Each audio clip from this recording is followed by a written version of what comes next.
নমস্কার, আমি তরুণ ঘোষ। সকালবেলা আমার তুক্কা মানে দুটোর ভিডিওতে এভাবে লেগে যাবে আমি বুঝিনি বাইরে। আমি লিখেছিলাম কি কি হতে পারে, অনুকূল পরিবেশ সৃষ্টি না হলে পরে মাল যাবে না, এরকম একটা কিছু আমি লিখেছিলাম হেডলাইনে, থাম্বনেলে। আর তার পরেই খবর পেলাম আমাদের কেন্দ্রীয় ministry of food and distribution, খাদ্য সরবরাহ মন্ত্রী প্রহ্লাদ যোশী, তিনি এফসিআই যত আছে সবাইকে ডেকে পাঠিয়েছেন, নিশ্চয়ই মোদিজির নির্দেশে। গতকাল ওই ঘটনা ঘটেছে, শর্ত দিয়েছে। তো ওই শর্তের পরিপ্রেক্ষিতে এবার তো ভারতবর্ষ স্ক্রুটাইট মারবে।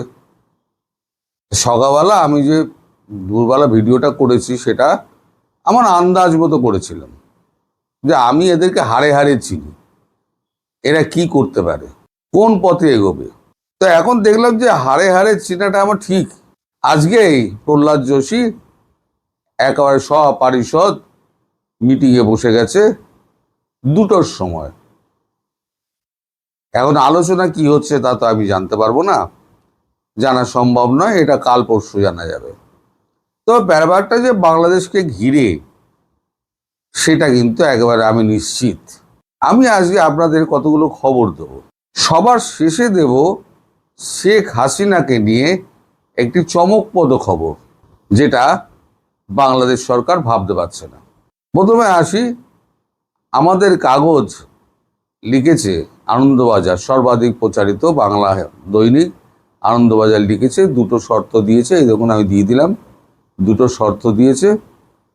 এই 2টো শর্ত না মানলে পরে মানে অনুকূল পরিবেশ হচ্ছে না, তাই তারেক রহমানের ঘোষা হয়েছে তিনি আসবেন না। ঘোষা কথাটা লিখেনি, ওটা আমার ভাষা। তো যেখানে বড় বড় করে লেখা হয়েছে না, তার জন্য উপহারের ডালি সাজিয়ে বসানো রেখে দেওয়া হয়েছিল। আমি জানি ডালিগুলো কি কি বলুন তো, সেটা হচ্ছে গঙ্গা এবং তিস্তার জলবন্টন চুক্তি। কারণ এখন এখানে শুভেন্দু অধিকারী বিজেপির রয়েছে, মমতা বন্দ্যোপাধ্যায় নেই যে বাগড়া দেবেন। এই 2টো জলবন্টন চুক্তি, কিছুটা প্রধানমন্ত্রী একদম মধ্যখানে কোনো লোক নেই, আলোচনা একেবারে 80 ভাগ এগিয়ে যেত। দ্বিতীয় হচ্ছে পণ্য সরবরাহ, তৃতীয় হচ্ছে ট্রান্সশিপমেন্ট, এবং চতুর্থ হচ্ছে ভিসা, অবাধ ভিসা আর কি। আপাতত এই 4টি নিয়ে আলোচনা হওয়ার কথা ছিল। এখন শেখ হাসিনাকে মধ্যখানে এনে এরা যে গড়বড়টা করে ফেললো, শেখ হাসিনাকে ইস্যু করে দেশটার 12টা বাজালো। আর শেখ হাসিনা একটা ব্যক্তি, তার সঙ্গে দেশকে জড়াচ্ছ কেন? এটা কোন দেশের কূটনীতি? এরা কূটনীতি কও জানে না। কূটনীতি কিভাবে করতে হয়, শত্রুর সঙ্গে হাত মেলালেও মুখে কিন্তু একটা মৃদু হাসি থাকে এবং বডি ল্যাঙ্গুয়েজ খুব পজিটিভ থাকে। তারেক রহমান যদি এটা করতেন সব ভয়কে উপেক্ষা করে, তাহলে কিন্তু দেশটা বেঁচে যেত এবং তারেক রহমানের কপালে কিন্তু দুঃখ থাকতো না। কিন্তু তারেক রহমান করলেন ঠিক উল্টো। যদি এতই ভয়, তাহলে প্রধানমন্ত্রী হতে গেছিলেন কেন বাংলাদেশের মতো একটা রাষ্ট্রের? যদি আপনার দম না থাকে। নরেন্দ্র মোদী দেওয়ার জন্য রেডি হয়েছিলেন, কিন্তু আপনাদের কাজ। এখন নরেন্দ্র মোদী বলছেন যে আমরা এখন আদালতে যাব। আদালতে মানে আমাদের সুপ্রিম কোর্ট। সুপ্রিম কোর্টে গিয়ে আমরা তখন বলবো যে এই আমাদের এই নীতি বহির্ভূতভাবে আমাদের কোনো কাগজপত্র কিছুই পাঠায়নি, বিচার প্রক্রিয়া কিভাবে হয়েছে তা আমরা জানি না, রায়ের কপি আমাদের কাছে নেই, শুধু মুখে বলে দেওয়া হচ্ছে। এটা তো মুখে বলে, সব কাগজে কলমে কিছু করে না, শুধু মুখে বলে দেওয়া হচ্ছে। মুখে বলে দিয়ে আমাদেরকে বলা হচ্ছে যে শেখ হাসিনার প্রত্যাবর্তন চাই, প্রত্যর্পণ চাই। দুটো একই রকম ভাষা হয়ে যায়, গন্ডগোল হয়ে যায়। প্রত্যর্পণ চাই। তা ভারত ওটা নিয়ে কথা বলতো যদি তারেক রহমান ফেয়ার ইলেকশনের কথাটা বলতেন এবং আওয়ামী লীগের ওপরে যদি এই যে বিধিনিষেধ জারি হয়েছে, যেটা ইউনুস করে গেছিল, এবং উনি একেবারে সরকারি ধাব্বা মেরে দিলেন। তার মানে ইউনূসের দেখানো পথে আপনি চলছেন। তাও ভারত নরম হতো, পরে দেখা যেত। কারণ ভারত তো মূল্য দিয়েছিল, জয়শঙ্করজিকে পাঠিয়ে তো মূল্য দিয়েছিল। কালকে নোট অফ ভারওয়াল দিয়েছে যে 23, 22, 23, 24 এই 3 দিনের মধ্যে আসলে আসুন, না হলে পরে আর আবার সময় হবে না, দিয়ে দিয়েছে।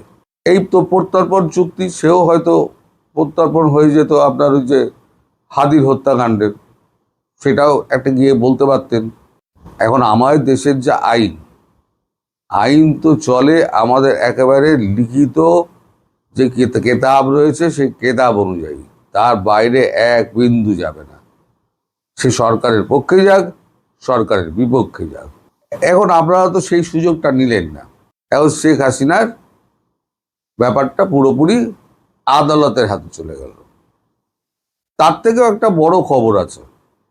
বড় খবর হচ্ছে, শেখ হাসিনা একটি মামলা করেছিলেন ইন্টারন্যাশনাল কোর্ট অফ জাস্টিসে, যে মামলাটি এখন ভারতবর্ষ পরিচালনা করবে। ইন্টারন্যাশনাল কোর্ট অফ জাস্টিসে যে কাগজপত্র উনি যা জমা দিয়েছেন, তাতে এটা পরিষ্কার হয়ে যাবে। এবং হরিশ সালভে, যিনি আমাদের হয়ে গভর্নমেন্ট অফ ইন্ডিয়ার হয়ে লড়বে, এ খবরটা আমি আগেও করেছিলাম। গভর্নমেন্ট অফ ইন্ডিয়ার হয়ে লড়বে যে হরিশ সালভে, গভর্নমেন্ট অফ ইন্ডিয়াই অ্যাপয়েন্টমেন্ট দেবে, তিনি অ্যাটর্নি জেনারেল অ্যাপয়েন্টমেন্ট দেবে। তিনি যখন মামলা লড়বেন, ওই পাকিস্তানি কুলভূষণ যাদব, যাকে ধোকা বেড়ে ইরানের বর্ডার থেকে তুলে নিয়ে গিয়েছিল পাকিস্তান, আজ পর্যন্ত ফাঁসি দিতে পারেনি, আজ পর্যন্ত না। শেখ হাসিনাকে কি করবে, যখন কাগজপত্র ফেলবে ইন্টারন্যাশনাল কোর্ট অফ জাস্টিসে, আইসিজেতে, তখন কিন্তু ইন্টারন্যাশনাল কোর্ট অফ জাস্টিস বলবে না, তিনি বৈধ প্রধানমন্ত্রী। আর আইসিজে যদি বলে দেয় বৈধ প্রধানমন্ত্রী একবার, তাহলে পৃথিবীর কারোর বাবার সাধ্য নেই যে তারেক রহমান আপনি গদিতে বসে থাকবেন। আপনাকে গদিচ্যুত করতে ভারতবর্ষের 1 ঘন্টার বেশি কি 1 দিনের বেশি সময় লাগবে না। সুতরাং ডাবল অ্যাকশন হচ্ছে, দুটো ফ্রন্টে লড়া হবে। একটা হচ্ছে সুপ্রিম কোর্ট থেকে আমাদের রায় নিয়ে নেওয়া হবে, এবার যখনই আপনারা এই সমস্ত কথা বলবেন, আমরাও কোর্ট দেখিয়ে দেবো। আপনি কোর্ট দেখাচ্ছেন, আমিও কোর্ট দেখিয়ে দেবো। এবার আপনি আবার কোর্ট দেখাবেন, তো আমরা একবার আইসিজের এই রায় আপনাদের দেখিয়ে দেবো। আপনারা রায় দেখাননি, আপনার মুখে বলে যাচ্ছেন, আমরা রায়টাও দেখিয়ে দেবো। রায়টা দেখিয়ে দিয়ে এইবারেতে আমেরিকা, ভারত যৌথভাবে শেখ হাসিনাকে প্রধানমন্ত্রী হিসেবে দেশে প্রতিস্থাপন করবে। হ্যাঁ, আইসিজের রায়টা হাতে এলে দেশে শেখ হাসিনা তার আগে দেশে ফিরে যান, কোনো অসুবিধে নেই। আইসিজের রায় হাতে এলে ভারতবর্ষ শেখ হাসিনাকে প্রধানমন্ত্রী হিসেবে ওই পদে বসিয়ে দেবে। আপনাদের যদি সাধ্য থাকে তাহলে আপনারা আটকে দেখান। আর তার আগে এই যে আমি একটা মশলা ছেড়ে দিয়েছিলাম, সেটা যে কাটে কাটে লিগে যাবে সেটা তো বুঝিনি। তার আগে এই সমস্ত মালপত্র হরদীপ সিং পুরীকে ডাকলো বলে, মানে পেট্রোলিয়াম মন্ত্রী, আজকে যখন প্রহ্লাদ যোশী বসেছে, তাহলে রাত্রির দিকে নিশ্চয়ই হরদীপ পুরী নিশ্চয়ই বসবেন। আর তিনি বসলে পেট্রোলিয়ামও গেল। আর আমাদের আদানি তো হচ্ছে আপনার প্রাইভেট অর্গানাইজেশন, সে তো বিজেপির দয়ায়, মোদি দয়ায় বেঁচে আছে। মোদিজির পায়ের কাছে পড়ে থাকেন দিন রাত আম্বানি আর আদানি। তা আদানিকে ডেকে বলবে যে আদানি কারেন্ট হাফ করে দাও, কি 1/4 করে দাও। আদানির সঙ্গে সঙ্গে 1/4 করে দেবে, বাকিটা আমাদের ন্যাশনাল গ্রিডে দিয়ে দেবে, কারণ তার তো কোনো ক্ষতি নেই। সে যদি একটু প্রধানমন্ত্রী খুশি করতে পারে, তাহলে পরে তো লাফাতে লাফাতে চলে যাবে। তাহলে আপনাদের ভাগ্যে কি জুটলো? আপনাদের ভাগ্যে জুটলো, আদালত দেখিয়েছেন না, আপনাদের ভাগ্যে জুটলো, আপনার শর্ত দিয়েছেন তাই ভারত শর্ত দেবে না, ভারত শুধু কাগজগুলো জোগাড় করছে। একটা হচ্ছে সুপ্রিম কোর্টের রায়, আর একটা হচ্ছে আইসিজের রায়। তারপরে শেখ হাসিনা আমার কথা মতো প্রধানমন্ত্রী পদে আবার পুনর্বহাল হবেন এবং দেশ শাসন করবেন। আপনারা তখন আর শোষিত জাতি হিসেবে আর পৃথিবীর বুকে পরিচিতি পাবেন না। আপনারা আবার একটা উন্নয়নশীল দেশ হিসেবে নিজেদেরকে তুলে ধরবেন, এই আশায় রেখে আমি আজকে ভিডিও এখানে শেষ করছি। সবাই ভালো থাকবেন, সুস্থ থাকবেন এবং সাবধানে থাকবেন। নমস্কার।